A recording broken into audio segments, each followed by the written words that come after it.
Welcome back to Photography Basics, Mastering Your DSLR. In this lesson, we'll demystify key camera settings on your DSLR, empowering you to take control of your photography. Your DSLR offers settings that determine how your photos turn out.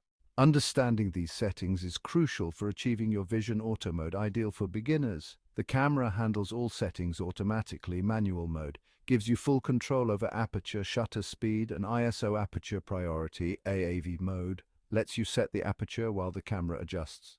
Shutter speed, shutter priority, STV. Mode allows you to choose the shutter speed while the camera adjusts. Aperture ISO determines your camera sensor's sensitivity to light. Higher ISO values are used in low light conditions but may introduce noise. Mastering these settings allows you to capture sharp images in any situation, whether freezing action in sports photography or creating beautiful bokeh in portraits. Understanding and mastering these settings will elevate your photography skills and expand your creative possibilities. Practice using different modes and experimenting with ISO aperture and shutter speed to gain confidence in your DSLR photography journey.